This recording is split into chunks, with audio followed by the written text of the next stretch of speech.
नमस्कार. मी कोकण मराठी साहित्य परिषद सावंतवाडी तालुका अध्यक्ष कवी दीपक पटेकर.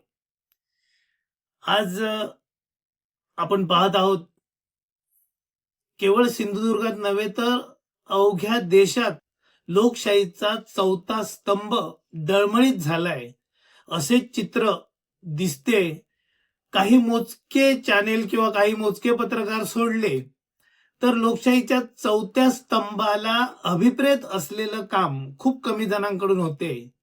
आणि अशाच परिस्थितीत आज सिंधुदुर्ग जिल्ह्यात या तळ कोकणात सत्यार्थ महाराष्ट्र न्यूज चॅनेल या चॅनेलने अवघ्या 16 महिन्याच्या वयात 1,19,28,000च्या वर दर्शक संख्या प्राप्त केलेली आहे. हे सहज शक्य नसतं. त्यासाठी खूप कठोर मेहनत करावी लागते आणि ती मेहनत सत्यार्थ महाराष्ट्राने केली, म्हणून एवढे 1,20,00,000च्या आसपास दर्शक संख्या त्यांना प्राप्त झाली आहे.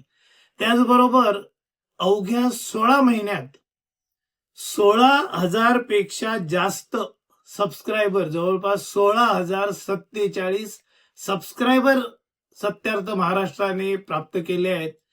ही सर्वसामान्य पत्रकारांना अशक्य अशी गोष्ट आहे आणि ते सत्यार्थ महाराष्ट्र का करू शकलं, तर लोकशाहीच्या चौथ्या स्तंभाला अभिप्रेत असलेलं काम या चॅनेलकडून होते आणि लोकांच्या अपेक्षा सुद्धा तेवढ्याच वाढलेल्या आहेत. त्यामुळे सत्यार्थ महाराष्ट्राने ही एवढी मजल एवढ्या कमी वेळेत मारलेली आहे. नक्कीच हे कौतुकास्पद आहे, अभिनंदनीय आहे. मी त्यांना भावी आयुष्यासाठी शुभेच्छा देतो. धन्यवाद.